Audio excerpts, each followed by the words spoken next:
Welcome to the Northwest Women's Fast Pitch. We're so excited to have you part of our afternoon session of wonderful female founders who are pitching their passion-filled startups. So again, welcome to the Women's Fast Pitch Northwest.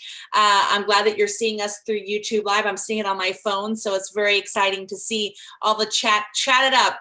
Welcome everybody, and make sure that you introduce yourself if you are in the audience. This is our 5th year doing the Women's Fast Pitch, and despite COVID, we went bigger this year. We went across the nation. We did virtual competitions in 6 regions and in 6 weeks. We had over 150 applications, and we went through each and every region to pick the top 6 who really stood out to the first round judges. So the remaining regions, regional events we have are the next couple of weeks. We have today, we have Southwest next week, next Tuesday, and San Diego as a final region in 2 weeks from now, and 2 Tuesdays from now. And the winners of each region will advance to the Women's Venture Summit, which is on September 18th and 19th, virtually as well, so you can join us anywhere. And the winner of that Women's Venture Summit will receive a $10,000 investment and $30,000 in in-kind services. So it's an incredible opportunity for these founders to get recognition and the funding that they so wonderfully deserve. This is put on by an accelerator that's been around for at least 10 years, Stella Labs, and it is a not-for-profit business accelerator to increase representation and funding opportunities for female entrepreneurs. And we also help with the launch of all of these wonderful companies and allow them to thrive. This type of event, we do these events that are access to capital events so that we can really increase the funding opportunities for those founders that really are thriving. Thank you so much again for being here. We're super excited to introduce all of the founders. And before we do that, we have an esteemed set of judges that really raised their hand and said, I'll be there today. I will judge the next round. So it's very important to know that it is now these top 6 were picked by about a set of about 6 judges that allowed us to understand who are the top 6 finalists. And then today we have a whole other set of judges with the same rubric to be able to judge this round of founders. So the first judge that I would like to introduce is Catherine Gardo. I think that she's coming on, and we're just going to introduce all of them as they're coming on to the live feed. So Catherine Gardo is the president of Gardo Consulting. She also is an LP at Next Wave Impact Fund, an angel investment group of about 99 women across the U.S. focused on social impact and financial returns. Myself, as an investment committee member, I love getting my LPs involved in these types of events. Catherine coaches Nature's Label, the 2020 winning team of Seattle's University's Harriet Stephenson business plan competition. So she gives of her time to students and to other founders. The next judge I would like to introduce is Kristen Fox. She is the Director of Business Development at Vantage Point Advisors. She has over 20 years in the financial services industry and has significant expertise in performing valuations of businesses and business interests. And she's also a very huge advocate for the San Diego Angel Conference. And with that, I would like to introduce to you the third judge, Amy Duncan, who is the founder of Goldfish Consulting and a fund manager of San Diego Angel Conference Fund 3 that's going on this year. As a business owner, consultant, and investor, she has over 20 years experience working in the high growth biotech industry. She also is a due diligence co-leader at the Women's Venture Summit. So we'd like to welcome Amy Duncan.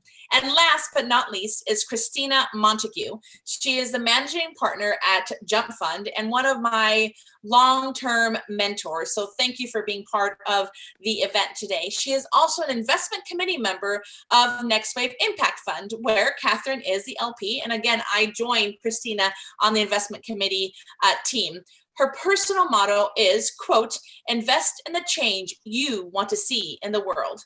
So thank you, judges, so much for being part of this event. I know that you are so used to judging these things and these events, and these founders are going to blow you away. They are amazing. So I would like to introduce to you now the founders.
It's always wonderful to see that intro video of these founders that are going to be pitching at all of our regional competitions. So we like to go efficiently through our events so we can get through all the pitches.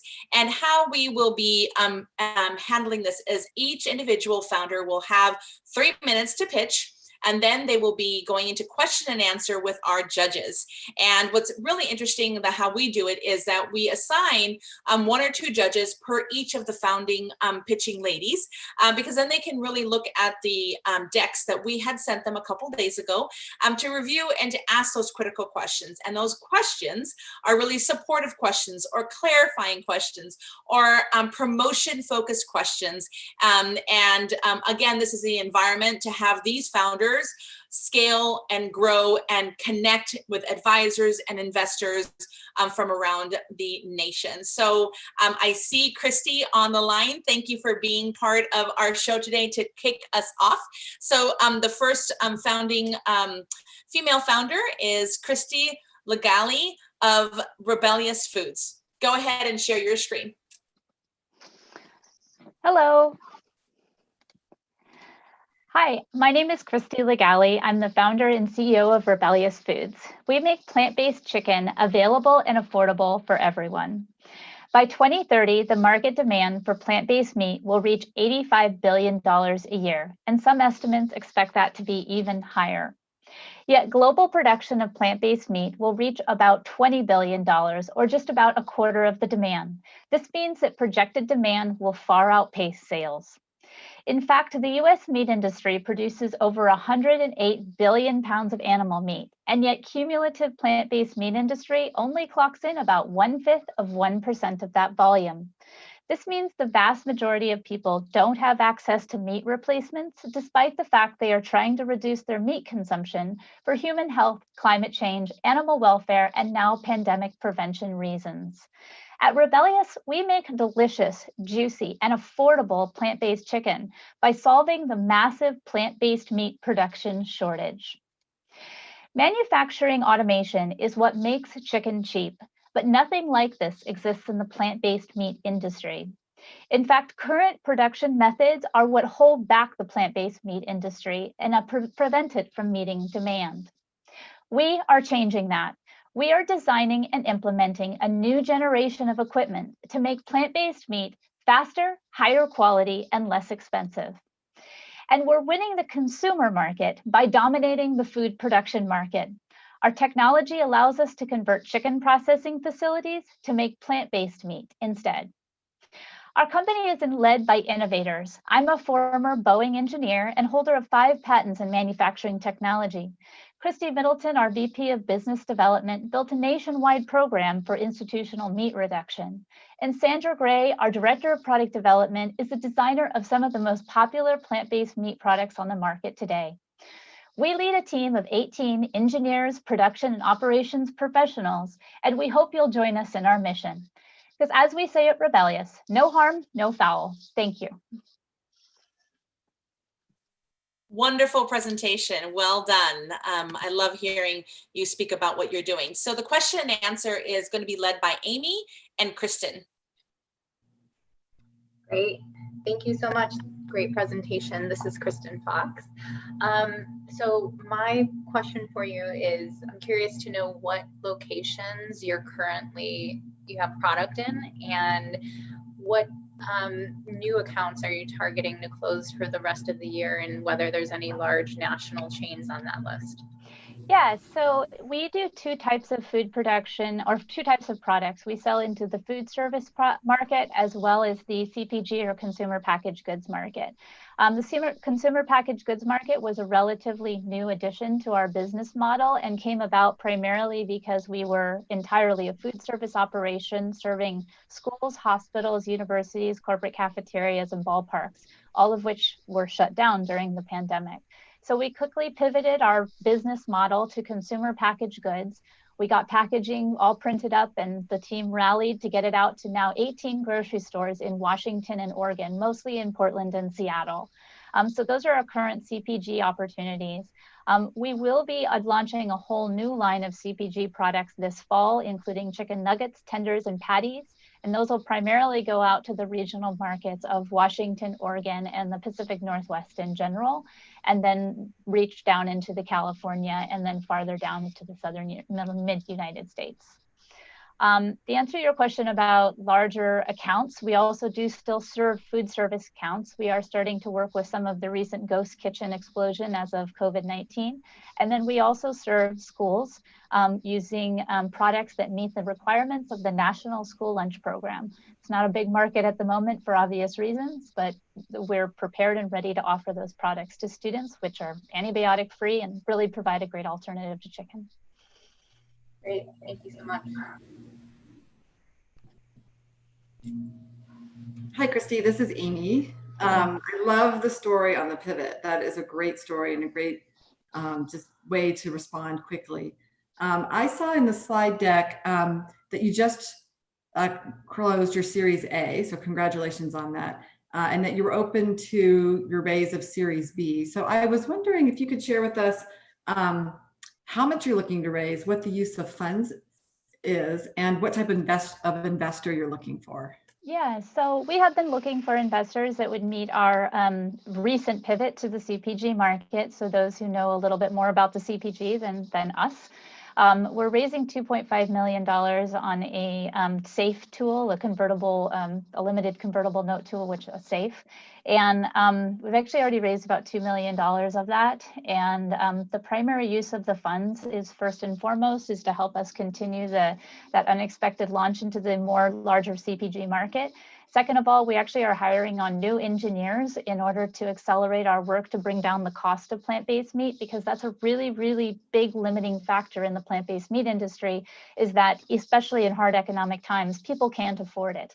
And so we're really working to make that the thing of the past and actually be able to be the leader, well, we will be the leader and already are, in bringing down the cost of plant-based meat for the entire industry, even through longer term licensing and production operations types of revenue streams as well.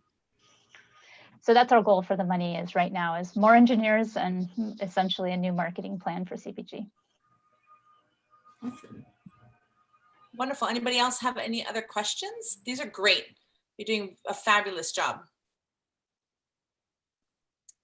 Hey, Catherine? my video is not working.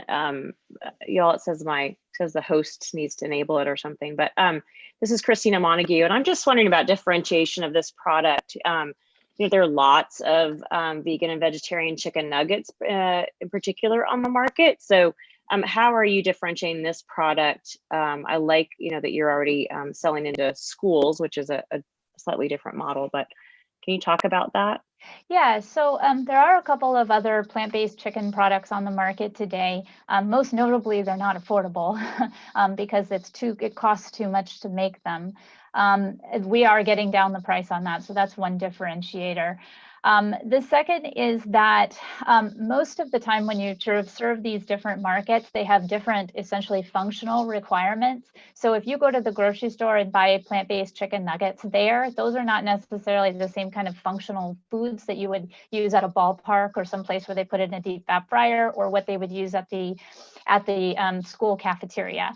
Those get handled differently. They have different nutritional requirements. So each of the types of products that we sell, from the National School Lunch Program product to the CPG product, and we actually also make custom products for restaurants, all of them have different essentially recipe requirements.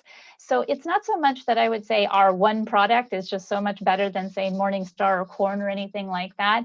These are very, very distinctive markets that almost never overlap, because the functional requirements of the the functional requirements of the product itself has to withstand or essentially exist in some sort of special conditions, like holding in a cafeteria versus something that you can throw in your microwave.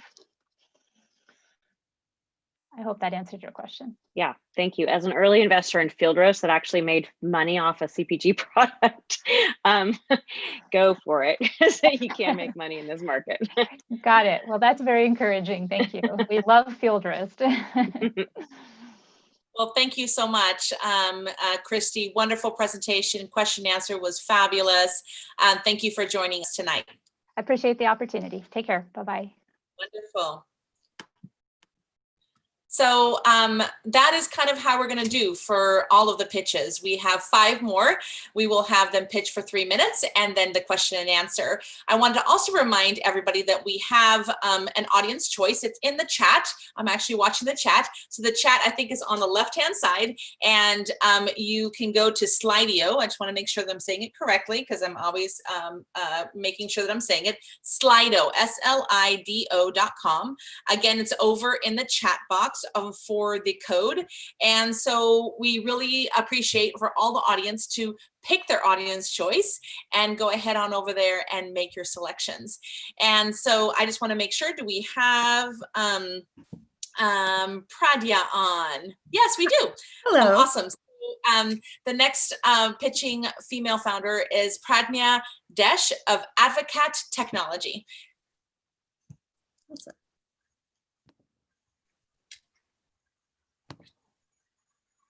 There we go. Wonderful. Go ahead. Let's give me a second. I think you need to go to full view. Yeah, perfect. Wonderful. Go ahead. Thank you. I'm Pradnya Desh. I'm an attorney, previously a law firm partner and U.S. diplomat. I'm the CEO of Advocat Technologies. An in-house attorney at Otis Elevators approved a contract with a company that was clearly shady. Well, it would have been clear, that is, if the attorney had done the research. He hadn't. Attorneys at corporate attorneys are really busy. And Otis Elevators' parent company was fined $13.9 million by the U.S. Department of Justice. Fortune 500 companies know that they have a problem. They spend $315 billion on the legal function, which is around 2.3% of their total revenue. Legal services are really expensive. They've reduced corporate budgets, brought more work in-house to control costs, but the consistency of work product across all legal divisions and the quality across different attorney backgrounds is a huge corporate risk. I'm an attorney who's managed legal departments, and I've lived these pain points. So what does Advocat do? We unlock the power of artificial intelligence to generate legal documents and recommendations from attorney conversations. We multiply the ability of each attorney. Our enterprise SaaS solution takes the process that attorneys already use to research, analyze, and write legal documents and reduces that time by 80%. So you remember the true story of the unfortunate attorney at Otis Elevators? Now he and other corporate attorneys can breathe a huge sigh of relief. Here's a screenshot of Advocat's system. On the right side is the spoken or typed conversation that the attorney has with Advocat.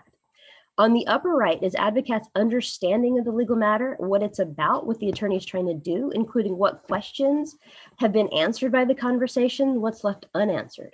On the lower right are the list of legal references, including statutes, cases, databases, best practices, and all of this is editable, so an attorney can ask the system to check more things. We're innovating in the natural language generation and natural language understanding domains, especially for the legal domain. We have several patent filings underway. Now, good AI is really difficult to implement well, but fortunately our team is amazing. I'm Pradnya, the CEO. Our CTO wrote 25% of Bonsai AI's platform before it was acquired by Microsoft. Our chief scientist wrote key algorithms for Mayo Clinic, Microsoft Conversica. He also teaches at natural language processing at Berkeley. Our chief strategy officer is a serial entrepreneur who handles our sales marketing, guides strategy, and does customer acquisition. Our total addressable market is $64 billion, which is the amount that the Fortune 500 spends on legal research and drafting, which is the part that we handle. Our customers are corporate in-house legal departments.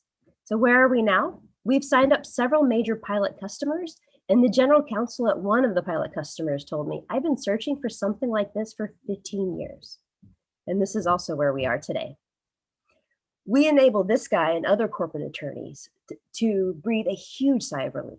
By reducing the amount of time it takes for attorneys to research and draft by 80%, we fundamentally changed the way that the law is practiced in the United States, tackle a $64 billion market, and open the door to democratization of access to the law.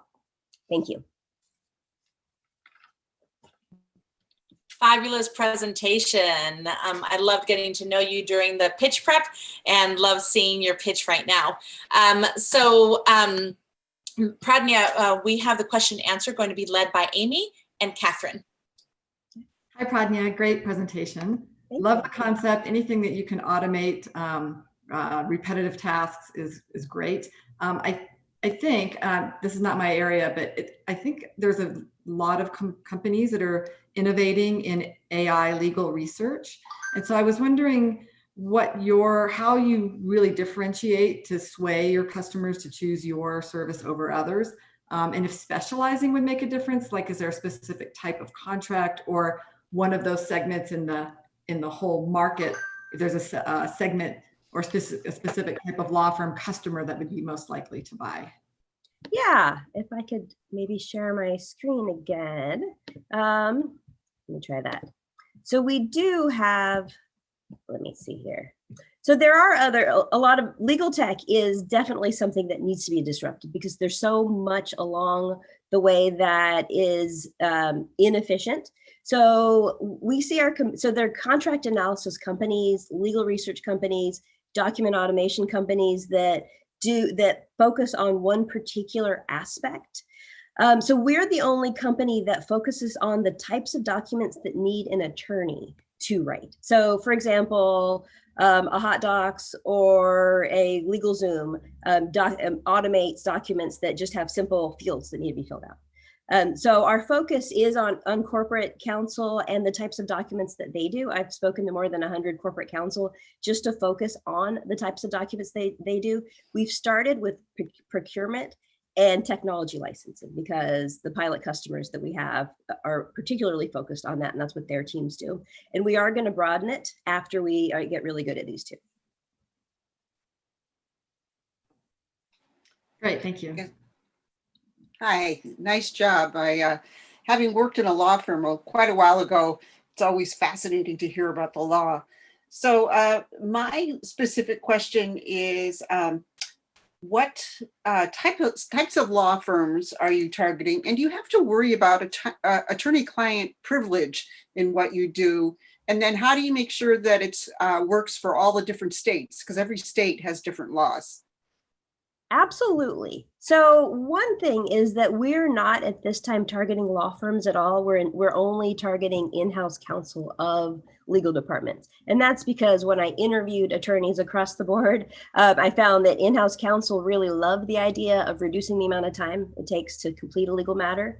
And a lot of attorneys that bill by the hour were not that excited about making the time that it takes to complete a legal matter quicker. So we knew early on that our target market are in-house corporate counsel. But because it's in-house corporate counsel, the attorney-client privilege question that you asked is a little bit easier in the fact that we're not dealing with thousands and thousands of little matters. We're dealing with specific companies. We've actually, with our pilot customers, targeted the Fortune 30. So that's at most 30 clients. And with those, our AI uses something called a knowledge graph, which is that we've taught it how to do a particular area of law. And separate from that are databases that include client confidential information. So those, by the way that the databases are designed, are kept completely separate, because from company to company, our clients have been very clear that they don't want that information shared. And that's important, of course, for our ethical, to make sure that we protect that data. So you must have a lot of security also included in your product then. We do. We currently use Amazon Web Services to provide our security. So it's containerized in a bin, which for some people makes a whole lot of sense. It makes a little bit of sense to me. I admit I'm a lawyer, but it's designed in a way that the data is locked into Amazon Web Services and it can't be accessed by anyone that doesn't meet our access control. Thank you. You're welcome. Wonderful questions and answers. Any of the other judges have a burning question for Pradnya, just in case? See if anybody goes off of mute. I always check that. Okay. Anything else from the leads, Amy or Catherine? I just have one other question. Yeah, go ahead. I'm wondering, what stage of product development are you in? You mentioned you have people lined up to do beta testing. Is that happening now, or when will the product be ready and when will the testing occur?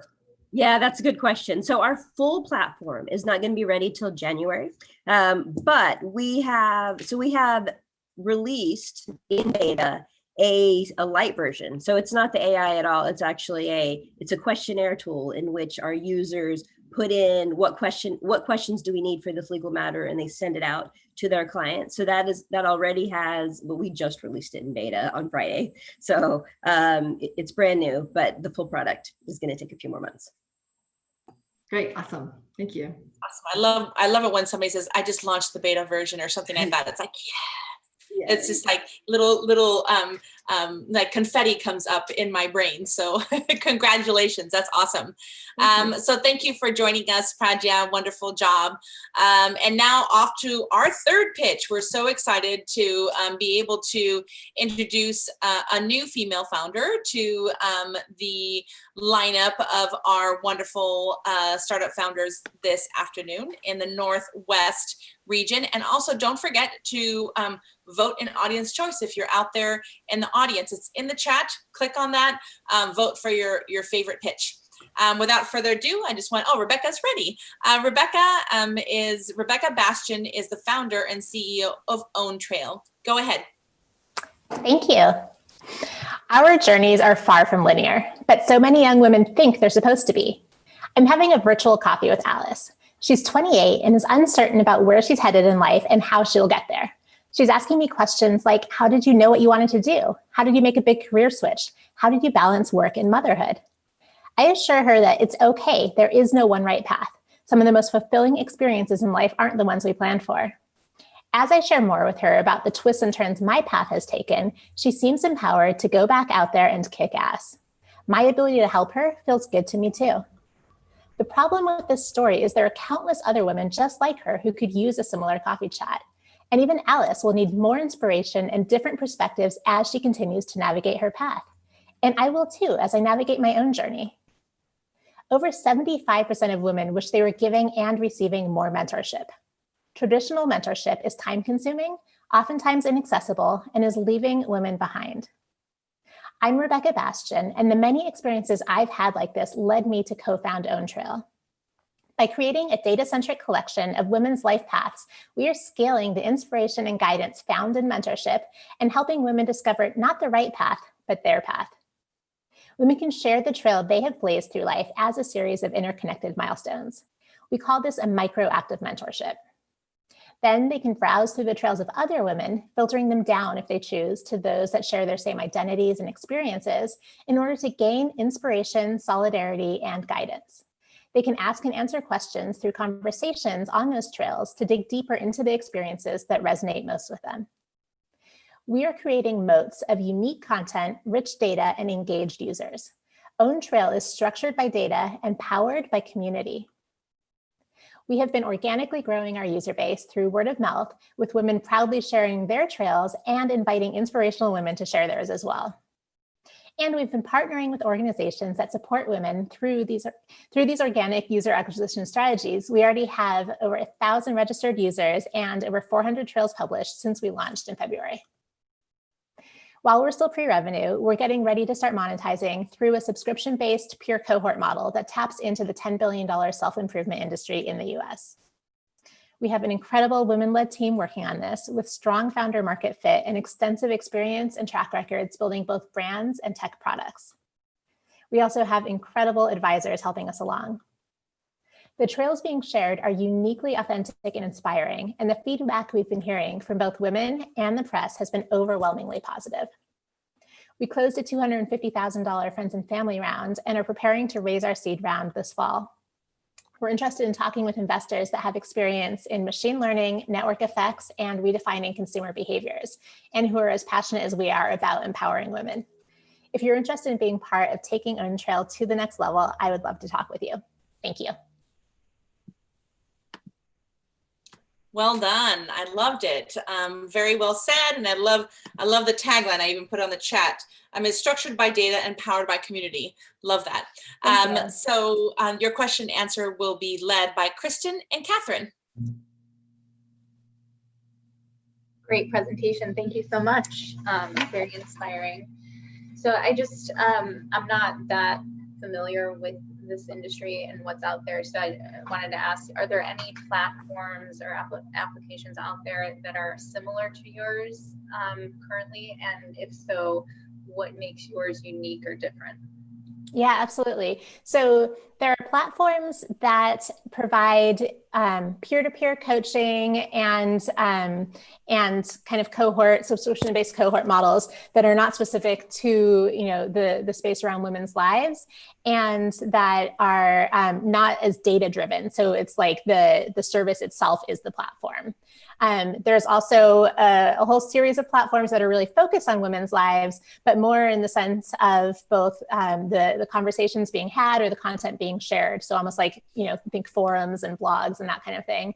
And what's interesting there is while that is kind of, in one sense, a form of competition, it also really feeds into our partnership model. So a lot of those organizations are also potential partners for OwnTrail because we're trying to create bridges between all these different organizations that support women. We are the only platform that's really data and tech powered, that's moving into more of the kind of machine learning and data science element of this. And that makes it really both scalable and impactful in the space around women's lives and women's empowerment. So we have a pretty unique moat there in that sense. Great. Thank you so much. So I love the name of your company. Maybe it's because I'm a hiker and I just love being out there in the great Northwest. So maybe you're a hiker too. So I would like to know a little bit more about how you monetize this work, because I think it sounds really exciting. And it feels a little bit like social media, but maybe it's different. And I think it's a great opportunity for women to be able to share their stories. So I'd love to know how you want to monetize it. Thank you. Yeah, and it is a network effect like social media, but it's really this content-based network instead of a profile-based network, which really breeds the authenticity that we're creating here.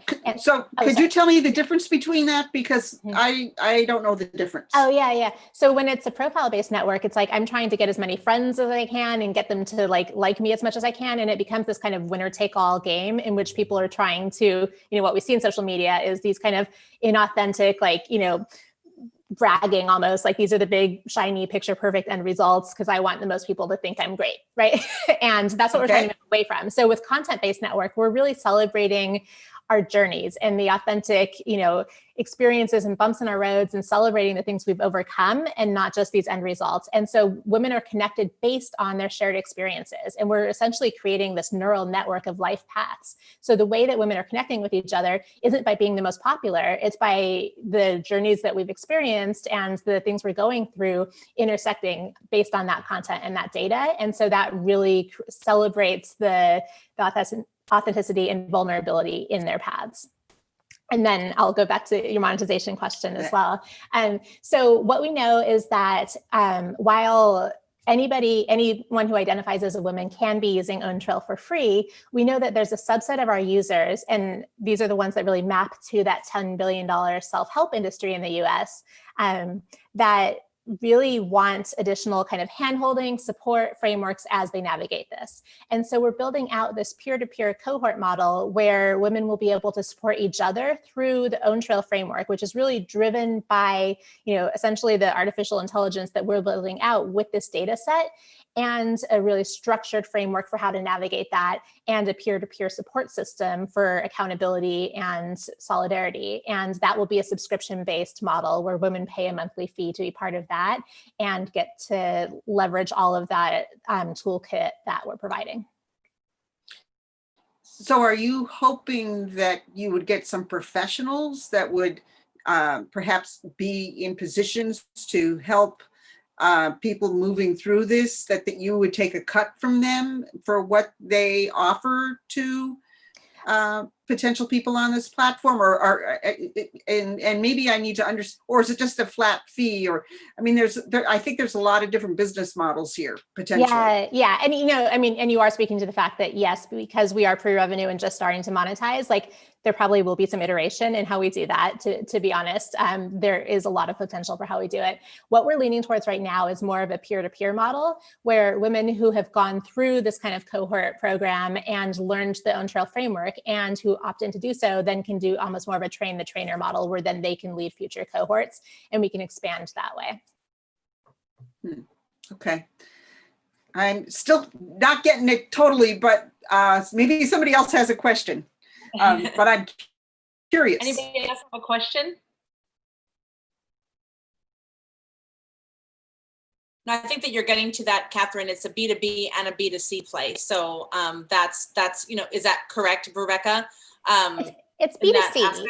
It's B2C. Okay. So it's women paying for subscriptions for themselves. I think that, down the road, there could be kind of an enterprise spinoff, but we really want to build trust and authenticity before we go that route.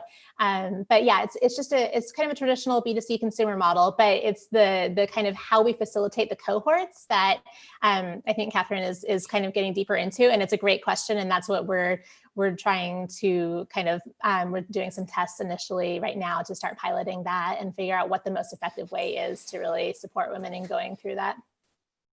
So when do you expect to become, revenue generating? This year, we are actually, today is our last day of a crowdfunding campaign that we've been running, in which we've exceeded our goal, which is exciting. And we got a lot of data from that, which is helping us solidify our business model. And then in the next few weeks, we're launching our initial pilot of this cohort model. And then from there, we'll start creating revenue from that. So it won't be a ton of revenue in 2020, but it will be coming in and we'll be learning a lot from that and really trying to ramp it up in 2021. Awesome. Well, thank you so much. And your crowdfunding is on Indiegogo or Kickstarter? It's on iFundWomen. If you go to owntrail.com/fund, if anyone's interested in it, last day. But yeah, iFundWomen's been a great partner for that. Perfect. Thank you so much. Okay, yeah. Rebekah, thank you so much for joining us. Great pitch, great questions.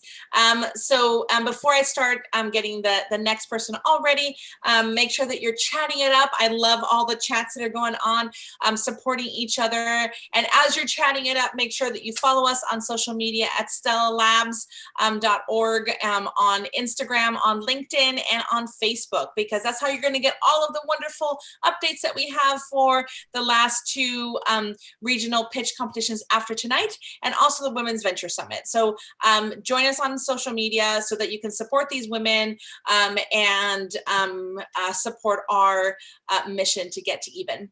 So our last not our last pitch, but our fourth pitch is, let me just make sure she's on. I am. Yes, she is. Wonderful. Meridith Fishkin of Asset Queens. Go ahead, share your screen. Perfect, you're good. Arc-light occurs when an electrical system overloads. Every major electrical system experiences arc-light. At industrial marinas where electrical systems float and massive amounts of power flow to and through colossal ships, the systems become unstable. Arc-lights are extremely dangerous, and they can vaporize an entire human being, leaving nothing more than a dusty outline. You want to know where ArcLight happens, how often it happens, and the source of each one, and you don't want to send a human being to find it. Mid to large-sized organizations own billions of assets. None of them have the information they need to make good decisions about their assets, whether they are powerful and dangerous like arc lights, or small and benign like desks and paintings. Competitors offer siloed pieces of this puzzle: in-field data collection, asset management, or GIS and CAD. Asset Queens is the first platform to provide full scope, cradle to grave, AI-driven, actionable information on large quantities of assets of all sizes. We help companies gather and track real-time and legacy data from multiple departments and generate actionable insights to optimize value and protect people and property. It's easy, and it's all in one place. Our target customers are mid-sized to enterprise corporations and governments that own or monitor complex asset sets. The addressable market includes 2 million enterprise companies and government organizations. Annual subscription fees will range from $7,500 per customer per year in the mid-sized market and $15,000 to $50,000 for enterprise clients, making Asset Queens price competitive in the market. We have 2 unions and a municipality ready to purchase subscriptions and test this product. With a decade of experience, the founding team reviewed asset management information gaps, drew in colleagues from electrical and shop unions to the Port of Seattle. We investigated what professionals are doing and what they need. Today, we're ready to produce our first complete product, an asset and data collection and management software platform built on the Global Information System framework. We are actively seeking a CTO, industry-targeted advisors from companies such as Boeing, Amazon, and Swift Transportation, and channel sales partners. And we're raising a C round of $500,000 to code and launch this product. And I'll take questions anytime. Wonderful. Thank you so much for that wonderful pitch and understanding a little bit more about Asset Queens. So the question and answer will be led by Christina and Kristen.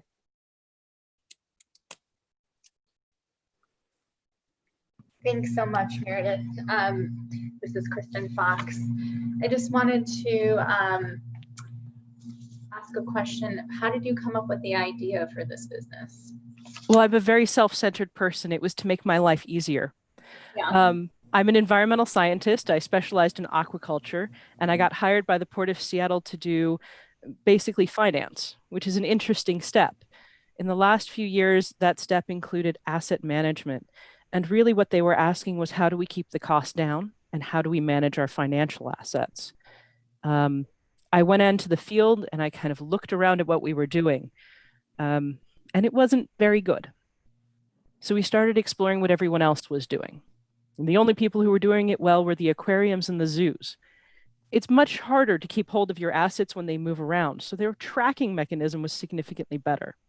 And once I discovered what they were doing, I brought it back to the port and said, we have to try this. It got a great deal of acclaim at the government kind of presentations that we did throughout Washington and into Oregon. And we had shop unions who joined in and said, could you also do the next thing? Right? They wanted GPS tracking, which is the Global Information System. There were groups who didn't want to use CAD anymore. CAD is a common architectural program that allows you to put buildings into the GIS. It was costing too much. It requires engineers and way too much of their time. So it started as a selfish project to make my life easier, and it expanded to make everyone's life easier. Great. Okay, thank you. So talk a little bit more about the product itself, Meredith. I think I don't quite understand what it's going to look like. I understand that it's not fully developed yet, but did you design a prototype or wireframe for the port, or so and then without a tech person on your team, how are you planning to develop that? So we have wireframe for the port, but we built Asset Queens after realizing it wasn't going to meet everyone's needs. And so we have a proprietary technology. Well, at the moment, we have a wireframe and a little bit of coding that allows us to show you around. It's basically an application, and it can be on your phone or your tablet, regardless of platform. It allows you to do in-field data collection, which is literally going into the field, putting a point, a line, or what's called a polygon, which is a shape, in the field while you're standing there and choosing assets to tag. Now, we talked about assets as electrical systems or chairs and desks. It can also be something like property lines or identifying where a marshland is. Just about anything that has a physical location. It then allows you to go back from the field after having taken photos and assessment, other interests, and add things from your financial systems, from your legal systems. It allows you to link manuals or coding books, anything that would allow you to repair or identify a broken piece of the product. In the field, it also has an option where you can print an asset tag, where you can literally put the tag on an item, because there were places where we couldn't get GPS coordinates, right? You can see the map on the GIS, that's fine, but Google Maps would fail you when you went underground or under a dock or inside even a large building or a ship, right? Your phone doesn't work as well. This allows you to identify the exact asset at the time of location and make sure that you're repairing the right thing. In addition to putting together all these pieces, it also works as a project collection database. It allows you to put in as-built drawings, bid documents, your contractor's contact information. If you don't have in-house repair teams, it tells you who repaired it last, when that repair was, and their phone number, so that you can contact them again if there's a problem or an issue. It also has a social component. For example, if you have if you're walking through the Port of Seattle, there are small asset tags on artwork. If there's damage to an art piece, you as a citizen could load this application and scan the code and then say, look, somebody's drawn a mustache on your fake Mona Lisa. So all of these aspects together.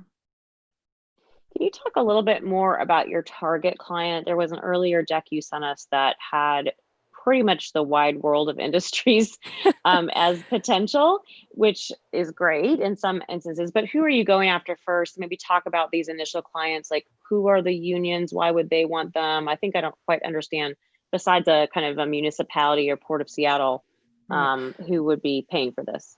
So it's about the complexity of your asset collection, not really about your industry, which is interesting. A large landholder would be interested. A group like Microsoft, who has multiple buildings and inside it hundreds of thousands of assets. They would be interested to know that windows installed in their building in Renton at the central plant in building E4 were holding up better than the building that was in Bellevue at 9-6, right? The differences in the windows might not be much if you own a home, but if you're Microsoft, the energy bill on a 16-story building is massive. By reducing that and saying, all right, well, the windows come up in 30 years, we should replace them with that manufacturer instead of this one, is very useful. The system automates those answers for you. It can tell you what's going on. If you see a spike in energy bills, if you see a decrease in your gas bill, if other things happen, you can do that. It also allows for smart or real-time metering to be integrated into the system. Anything with a link can be managed by the system, and you can teach it to read smart meters. So for example, during the pandemic, you told everyone to go home. If someone crosses the threshold of your building or scans their ID card, it can send you a workflow alert that says someone's entered the building.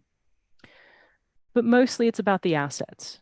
It tells you that you have 4,000 monitors at home with your staff, 6,000 chairs, and 550 mobile desks. And it can pinpoint where each of them is. And you can have your staff check in with your assets. Thank you so much for great questions and great answers, Meridith. Everything's good, Christine and Kristen? I think so. Wonderful. Well, thank you so much, Meridith. Yeah. Christine, if I didn't answer your question completely, feel free to reach back out to me and we can talk about other groups that might be interested. Good. Yeah, thank you very much. Appreciate it. Thanks. Wonderful. Thank you, Meridith. Wonderful question answer. I love that. It's a very complex system and somebody's got to do it. So Asset Queens is doing it. Our next pitch is coming up. Just wanted to remind people to do your audience choice voting on the chat. There's some links there, so please go ahead. And the website for that is Slido, www.slido.com. And in the chat, you will find the event code and to be able to put in your audience choice. Without further ado, I just want to make sure Janie is in the house. Yes, she is. So this is Janie. I know I was gonna do it so good and I didn't. But anyways, I'm Janie Bube of Sensol Systems.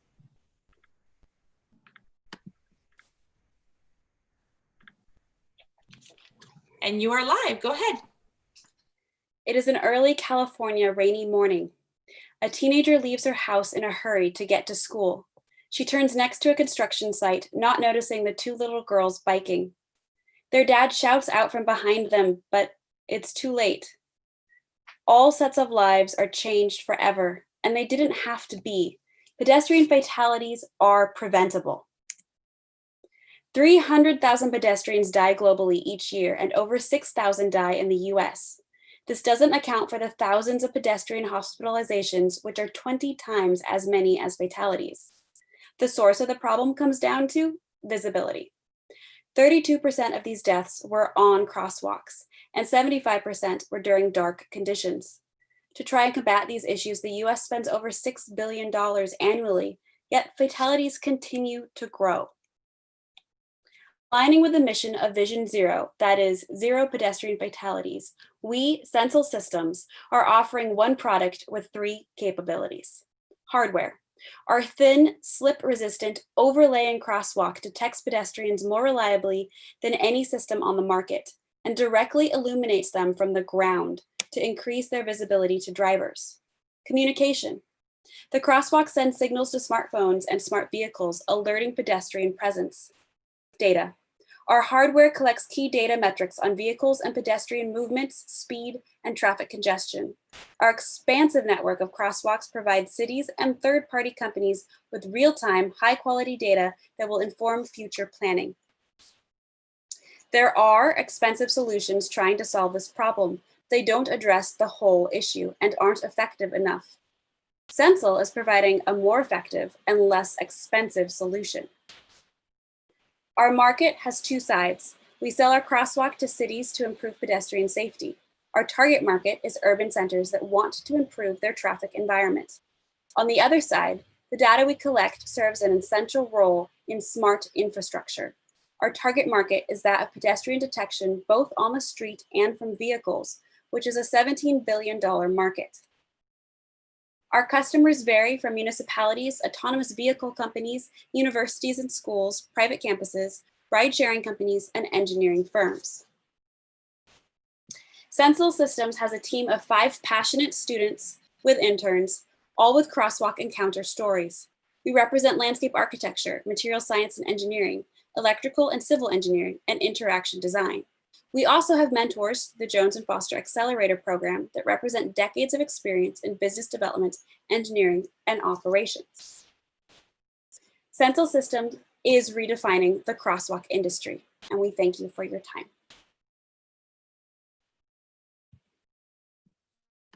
Wonderful, wonderful, wonderful job. Thank you so much. I love the clear definitions of what a great smart city solution can be. So wonderful job. The question and answer today will be led by Catherine and Christina. Go ahead. Thank you so much. I'm excited to see how your product grows and develops.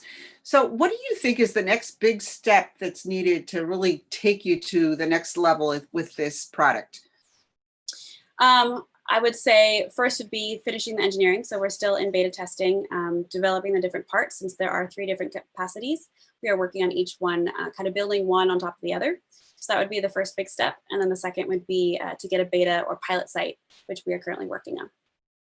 And what's your ideal pilot site or beta site? And what types of beta sites do you think you need to be able to better understand this product so you can take it far and wide in the United States or perhaps the world?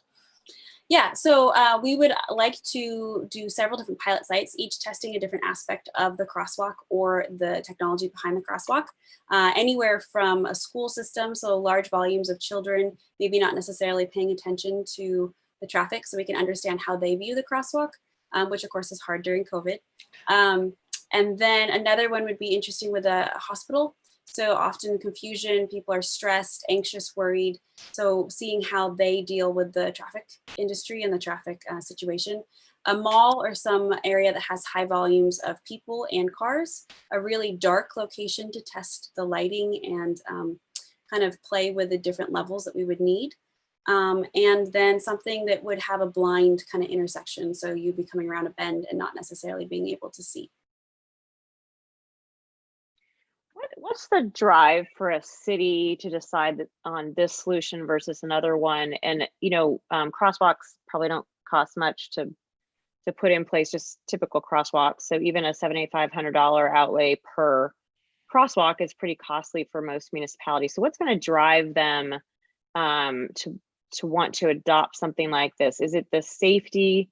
Like this, does this have higher safety aspect ratio than the other ones? Is it the smart city? Like where do you see this going for kind of driving your sales? Right, that's a great question. I would say it's a combination of things. You'd be surprised, zebra crossings actually cost more than you would think, and they need to be constantly updated. Any sort of flashing beacon can be anywhere from $7,000 to $10,000, usually around $10,000, and then that changes depending on the size of the street. So it does add up, and we're selling ours for about $7,500. So cost is definitely an aspect of that. The fact that you don't have to necessarily close down an entire road. So since we're overlaying on a road, the installation cost is cheaper as well, time and money. But I would say it's the data aspects, it's the autonomous vehicle connections, it's the moving forward to a smart future of technology and infrastructure. And the fact that when you add all the different components, which our crosswalk has, with the flashing beacons, with the in-road lighting, it has the previously tested components kind of in a different way. You add up those already reliabilities and it is significantly more, but we do need to test that to prove it. Mm-hmm. And so again, how far off are you from, if you're in beta now, from actually getting a product ready to install and sell into cities? Ideally, we will be piloting in late February or March. And that would be for private campuses or developments first. Mm-hmm.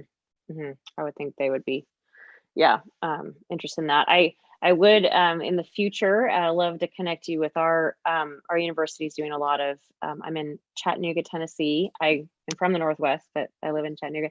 And we have a lot of infrastructure around smart city development here because we have the fastest internet in the country here through our electric power board. So there's a lot of research going on around autonomous vehicles here. So I think really scouting out those cities who are doing that kind of frontline work, and that might be an interesting overlay to the work that they're already doing on sensors with autonomous vehicles. Yeah, that's great. I would love to think about. Yeah. Mm-hmm. Sorry, that was not a question. What we love about this is it's not just question answers, connecting and advising and getting clarification. So thank you. Anybody else has any other questions for Janie? Well, I have the stumper of the question that I think she knows the answer to is, what do you do about snowplows? Knew I was going to get that question. So we're still working on that. I mean, that is an engineering problem. Anything that is on top of the road or slightly not completely in the road, then snowplows generally have a tendency to take them out. So the first answer is we will pilot in places or beta in places that don't necessarily have snow or do not have volumes of snowplows. The second is maybe contemplating different ways to secure it to the road or to actually inlay it into the road. Awesome. Well, thank you so much, Janie. Well done. And thanks for all the questions. Thank you. Okay, judges. I just realized that I have not been asking you, put in your scores. I know some of you have done it a couple of weeks with us, so thank you so much. That's why we have a little bit of buffer anyways between one. And Reetu is already ready. This is like on task. I love it. Before Reetu starts, just make sure you're voting for audience choice. And Reetu, I think that you're ready to go. This is the last pitch of our event. So Reetu, you are closing us out. Super exciting to learn more about your startup. So this is Reetu Gupta of Cirkled In. Go ahead and share your screen. Can you see my screen, Sylvia? I see you, but let's see. Try it again. It's showing me that it's sharing. Okay. Can you stop share and then try it again? Let me try that again. Yeah, no problem. Perfect. It actually is going to work right now. Yes, you are live and you're ready to go. Okay, perfect. Hello, everyone. I'm Reetu Gupta, founding CEO of Cirkled In. Think LinkedIn for students and colleges, making the best fit match, creating win-win for both sides. Education is my personal mission. I know education changes lives. I personally started from a very humble beginning in India, and at early age of 8 years, I helped my mom launch and run an elementary school. Later in my career, gained extensive experience with in engineering and business. And while raising 2 kids, I identified a huge market opportunity. I personally experienced a painful admissions process. And after that, I searched for a solution where I can compile all my kids' activities and accomplishments in a secure manner. Interestingly, I didn't find one. And what I also found that it is a double-sided pain. What you and I don't know that colleges every year have enrollment quota. So they spend billions of dollars.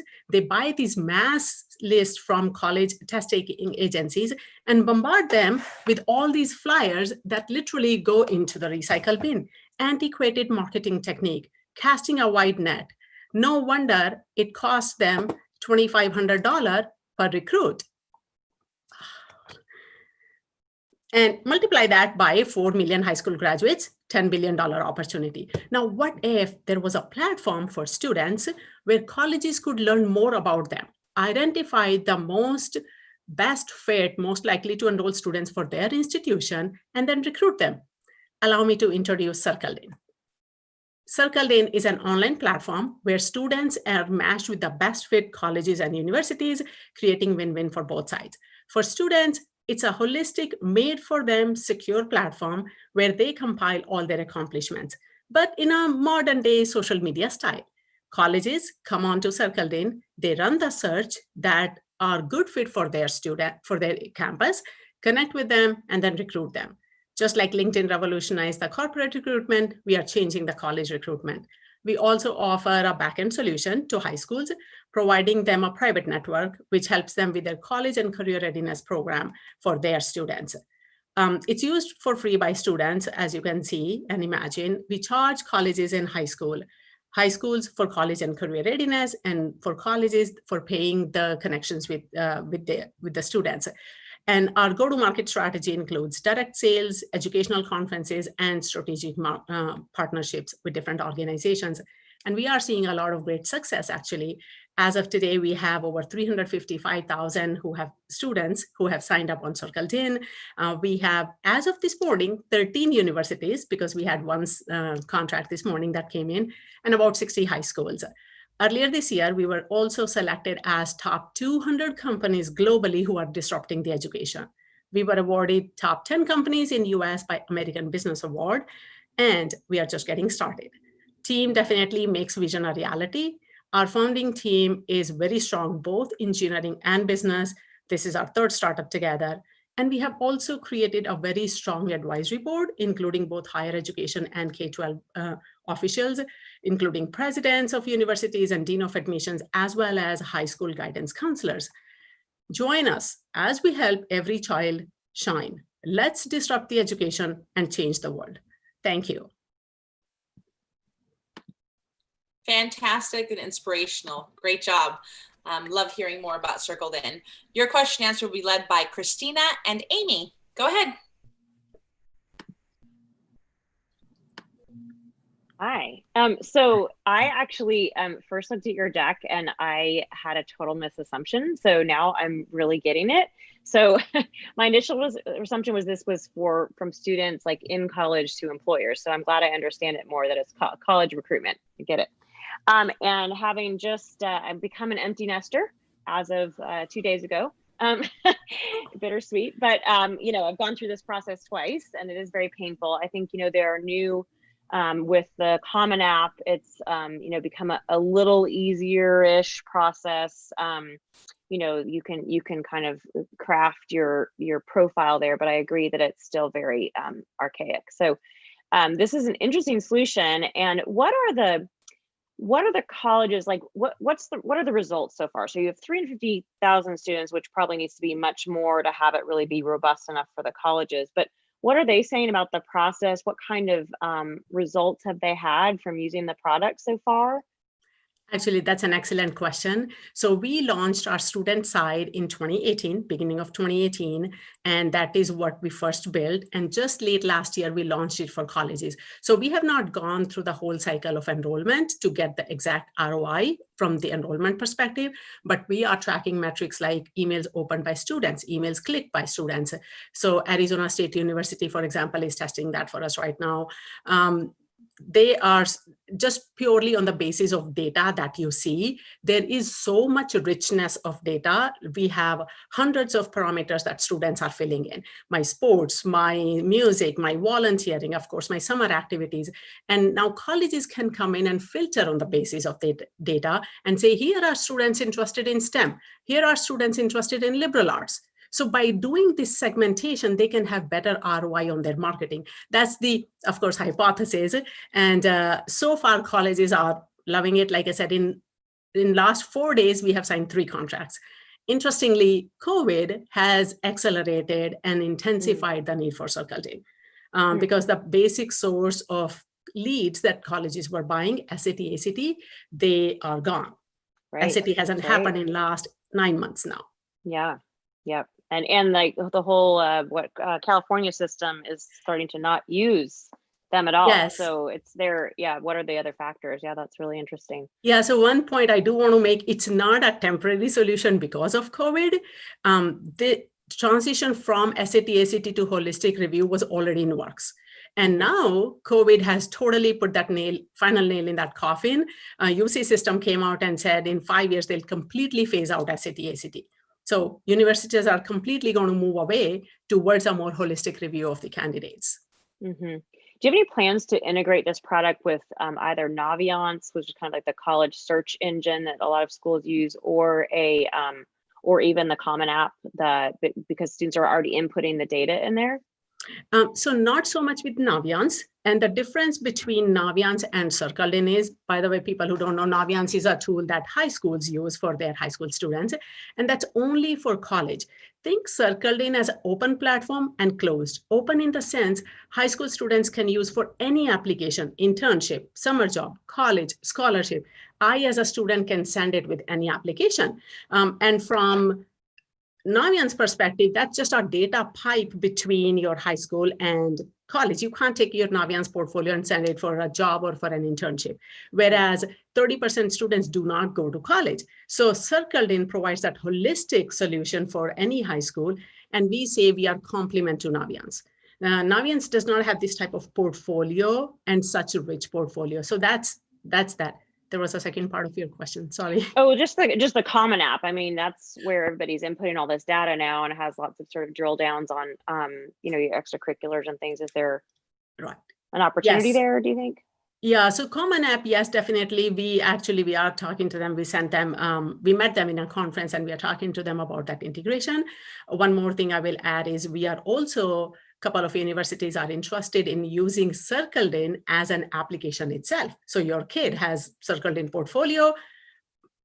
Eastern Washington University, as an example, we are starting a pilot with them in September. And student can say, oh, one-click application. So we package their Cirkled data, send it to Eastern Washington University. They get this rich data, student get in a click, application to Eastern Washington. Great. Amy, go ahead. It's a great presentation. I love the concept. And And I love that you have traction already. I think that helps with your competitive advantage. Congratulations on signing your contract today. So as an avid user of LinkedIn, I was wondering, do you look at LinkedIn as a competitor or maybe even a customer when you start thinking about an exit strategy? Actually, it's more of an exit strategy. Like you said, it's more, we could be a target for them to acquire us. And that's one thing we consider. We have talked to LinkedIn team because we are in Microsoft town. LinkedIn is owned by Microsoft. We have an NDA with Microsoft as well. So all of those things. As far as LinkedIn is concerned, it's actually applicable when you have at least one job experience and from that time on. Just FYI, LinkedIn used to have university pages. In May 2016, they shut that down because they said students are not coming onto LinkedIn because their moms and dads are. And there was a brand stigma, right? So that is why Cirkled is that solution, which is built for students for their activities, things that they do, and it's secure.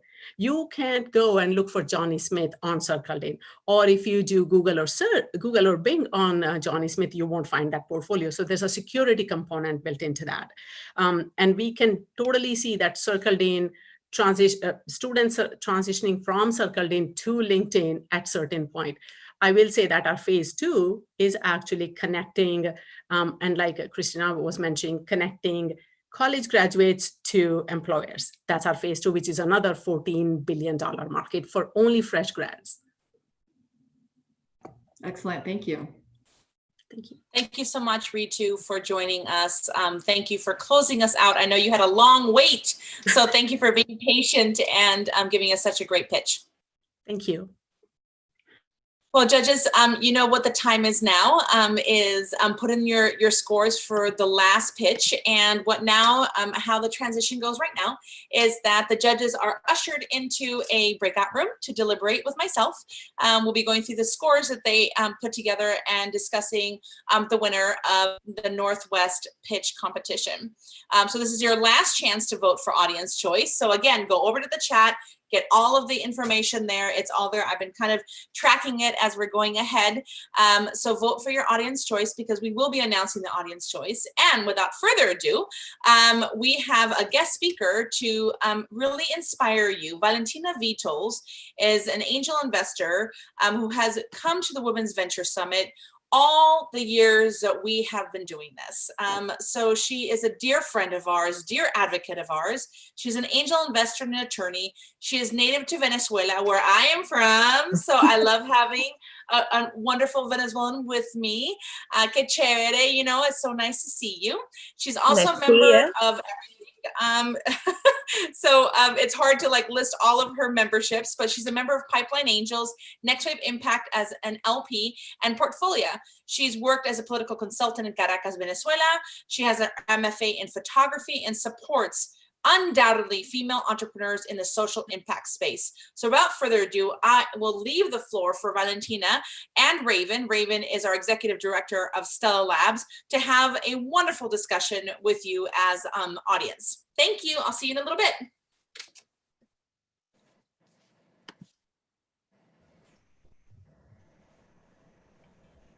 Hi, Valentina. How are you?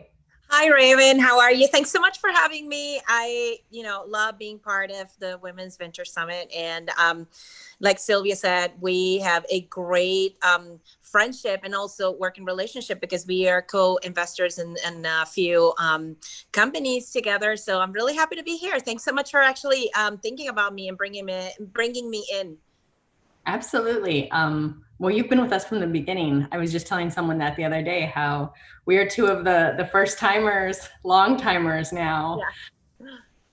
Yeah.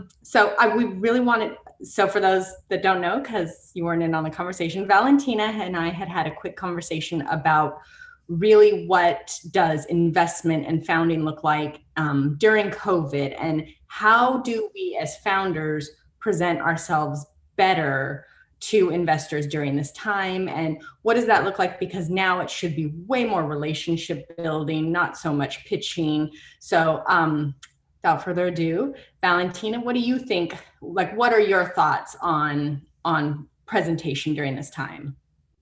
Well, you know, it's really interesting because I really loved having that conversation with you. It was so fun because we just like went on for like over half an hour, and you know, we don't have a ton of time today. But when we were and actually I loved how active you were, you know, kind of like, you know, bouncing back and concepts and ideas back and forth. But one thing that I came up with, we talked about pivots because, you know, pivot is the king right now. Everybody has to kind of move around what's going on. This has been an incredibly hard time for people, but it's also had been a really good exercise for startups to see that even things that we never imagined would happen can happen. And you have to kind of more than have the resources, have the mindset to be able to kind of like, you know, go with the, you know, whatever it's going on. And it's been very impressive to see some companies pivoting around. But more than that, one thing that we were talking about, Raven and I talked about was what happens with plans, what happens with your timeline, what happens with what you have laid down for what you want to do. And sometimes there are projects, there are, you know, new lines of products or things that you want to work with. And it happens that sometimes, you know, investors say, okay, we're going to stop investing for now. We need to know what happens. The markets have gone up and down like crazy. Some people want just to only focus their investing in, for example, healthcare and COVID related. For example, I know a lot of investors that have completely and totally gone that direction instead because they want to actually help and get involved with research and new drugs and things that have to do with that. So some people get super frustrated in terms of like, okay, I had this amazing project, this line that I wanted to just launch, and my recommendation in that case is like sometimes it's important to just pause and see, okay, is this a smart way of spending the money that I have? Is this going to be attractive enough when it comes to, you know, raise funds, or do I just put a stop, save some money, and then focus on building relationships? And that was a really interesting kind of thing that we were talking about. Sometimes you really need that check, but some people will say, yes, I will be interested in going ahead with you, not right now though. And that's when the entrepreneur needs to say, oh, I'm just not going to toss this investor on the side because the investor is not going to cut me a check. It's the moment when you say, okay, this is a great opportunity to start a really good working relationship with this investor. And one of the things that I find that can be incredibly beneficial of this is that that investor will be able to get to know you better. So whenever you get that check, or you get that investor to introduce you to other investors that will get you that check, that investor does not have to do so much due diligence on you and your company. They already know who you are. They already know what you're doing. They already know what your style, what your plans are. And sometimes that's one thing that I'm very insistent with investors, even outside the COVID situation, because I myself have had that great opportunity to just get to meet some entrepreneurs. They're incredibly entrepreneurs. They're in industries that are not the industries that I usually invest in, but I see such a value in what they're doing that I just try to stay, in touch with that person, have that person be in touch with me, and if I have the opportunity to introduce that entrepreneur to someone else who I know would be interested in investing, I'm more than happy to do that, for example. So one of the things that I'm recommending you entrepreneurs, besides the pivot, besides the, kind of stopping a little bit in thinking, okay, this is the time. I have all that I wanted to just go on with a new project or line of product. It's a good time to pause and see, is this a smart idea? Is it a good thing to spend the money right now in that? Or can we just, put a pause, get it in the back burner, actually have an opportunity to develop even a little bit more and do a little bit more testing in the market and all that. But most important, this is a great time to develop great, strong relationships with potential investors or even friend investors that will be a bridge between you and another investor that can work with you. Because after all, it's a pretty small group of people. We know a lot of investors, like most of us know each other or have connections between each other, even though if we don't know each other. So it works a lot of word of mouth is actually something that I've seen working a lot, between investors. So it's my recommendation for COVID right now. It's just, get a little of your time, because I know time is limited for entrepreneurs, but just dedicate that to build great, strong relationships with investors. Perfect. I thought of a question that I didn't send you in advance while you were, which is, I know that we talked about a lot of investors pulling back on that investment opportunity and getting real tight with their money and being really particular about things. So you are part of more than one group, your Next Wave Impact Pipeline portfolio. So have you seen that the funds and the angel groups are also pulling back, or are they still moving forward? How has that shifted?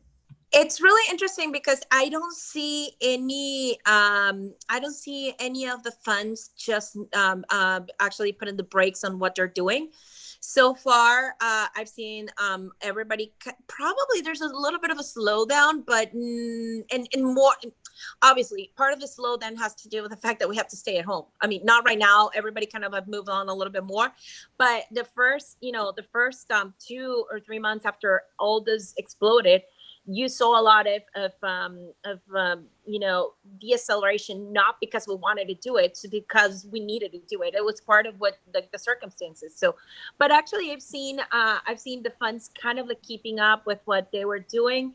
They're still, I still keep getting the information from them, and that they're, some of the funds are even raising new funds within. So that part is not really, I haven't seen it slow down. I've seen the slowdown more on individuals. I do invest as an individual as well. So I myself as an individual actually have kind of put a little bit of the brakes on what I'm doing. And very funny that I actually commented that some of us are just kind of like, observing a little bit what's going on, and sometimes putting our money in things that we feel right now need a lot of support. Like, for example, my only investment this year has been to a company that does genomics, and they are doing they have a new project that has to do with COVID. So I thought it was a really good opportunity to support a company that's actually trying to help with all the situation and try to kind of like get stuff going that will help finally get out of the situation. But as an individual, kind of putting a little bit of my brakes. I still talk to entrepreneurs. I still have my eyes out, because obviously they're great companies, and it's just not a complete and total like zero investment.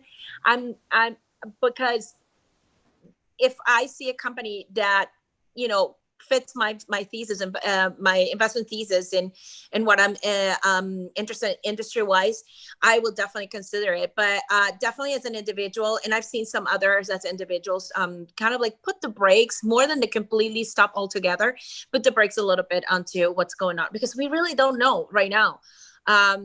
It's so the thing about this situation, right, is so we really don't know what's going to happen. And then we have elections too. So, and like we had an incredibly interesting conversation about being a mom and having your kids at home doing online education, and, kind of juggling with all at the same time. So I think it's a really difficult time, but also has been an incredibly beneficial opportunity for people to learn how to, just be resourceful and go ahead and live and find ways to keep moving. So, and I've seen some incredible things that I'm just like in awe, especially entrepreneurs are just a very wonderful kind of humans, because they're just very, like, I've seen incredible pivots and wonderful things that have happened, and very surprising outcomes out of this. Like, people think everybody's going to, kind of like have to close the companies. And actually I've seen companies that are doing really well. Okay, well, I see the judges are coming back, so I'm guessing. Oh, yes. okay, We are back. Thank you, Valentina. Gracias Thank you so for always much. being such an advocate for us and an advocate for founders and investors. You are a rock for so many people. So thank you. Thank you, Sylvia. Thank you, Raven. Yeah, awesome. Well, the judges are back, and I know that we are TikToking till the end of our time here together. So I will announce first anything else that we need to say? I'm good. Okay. Can we get the winners information? Yes. Okay, good. So the women's fast pitch of the Northwest region, the winner is Cirkled In. Yay, congratulations. So excited for you. And Reetu, you want to say something really quick? Yes, thank you. Yeah, one thing, I have spent 20 years in technology, and for the last 15 years, I've been working with my kids in K-12 system, volunteering and working with them. It really amazes me how far behind education system is. And I joke about it that we are putting people on Mars, but we don't have something like LinkedIn for kids. So I'm really glad to see this support because it means a lot. This shows that and proves that there is a real need and there's real solution that can be made available to students. And it's creating a win-win for both sides, and leveling the playing field of college admissions for all kids. So I really appreciate that. Thank you very much. Thank you, Reetu. And Christina, do you want to give a little bit more from the judges' side? Sure. I mean, as a, potential consumer of this product or would have been, I think there's just a real opportunity in this market right now to be really disruptive. All the schools are looking for new solutions. I worked at a university here, where it's a constant, sales job to recruit students. So we were funneling money out all the time. So I think you really have something. You obviously have great traction already. So that's always exciting to see. The partnerships you've built, the conversations you're having, with even, later stage potential acquirers is exciting as well to hear. So, you've kind of got the full package of an early stage startup. So we wish you the best of luck, and we hope to see Cirkled In really being used widely in the future. And Amy, you want to close us out? Yeah, I would add, we were really excited about Cirkled In. You have great command of the market. You have traction. We're happy to see that. And you have a product roadmap. You have a plan for how you're going to tackle the different segments. And of course, even all the way up to your exit. We were really impressed with that. Wonderful. Well, thank you so much. Well done, Reetu. And we also have the Audience Choice Award winner. And Reetu, you're also the Audience Choice winner. So super exciting. Oh my God. Wow. Okay. I guess everybody has gone to college and gone through this painful process, or they have kids or nephew or nieces. Oh my God, that's so awesome. Well, thank you everyone who voted for us. Means a lot. We can make it happen, and we will, with all the support that we are getting from this community and audience. That's honestly, no offense, judges, but that's the best award when people choose your product, right? Yes. Thank you, everyone. Thank you. Yeah, so thank you, founders. We have to assign a winner, and the scores did come in that way, but all of you women, not guys, all of you women did a fantastic job of pitching your startups and just showing us what it is to be a fierce female founder out there. And thank you to the judges, my colleagues. Always love having you part of our pitch competitions, and thank you for your time, treasure, and talent. Wonderful job. Also the winner, just want to make sure that everybody understands the winner goes on to the Women's Venture Summit, pitches again at the Women's Venture Summit for the opportunity to receive $10,000 of an investment with $30,000 of possible business services. And also there's some people are doing also gifts in kinds right now for you as a winner. Is the Executive Cat Herder is giving out for you a marketing strategy gift in kind prize, and also being able to get into the list of Lolita Taub. She also sends out newsletters every single, I think twice a month, and you will be put into that list as well. And then also as a first person to go into an investor readiness program that we're putting on for She Invests. So very exciting for you. All of those winnings will be sent to you later. So I want to also promote the Women's Venture Summit. Please, please, please see us again, September 18th and 19th. Find out who wins all of the Women's Fast Pitch Finals at the Women's Venture Summit. Again, we still have mugs available for you. So if you go over there and get your tickets right now, you get these beautiful Rise and Shine mugs. We have about over 25 keynote speakers. We also have Amy Duncan, who was a judge today, being part of a due diligence piece as an interactive and gamified due diligence that we do it in the audience, but we're trying to do it very differently for the virtual aspect of it. So join us for the Women's Venture Summit. We would love to see you again. Remember, hashtag us, follow us on YouTube. And thank you so much for a wonderful event tonight. Thank you to the founders, thank you to the judges, and thank you to the audience who saw us tonight. So have a great rest of your night and rest of your week. See you next week on Tuesday at 3 p.m. Pacific Standard Time. Bye.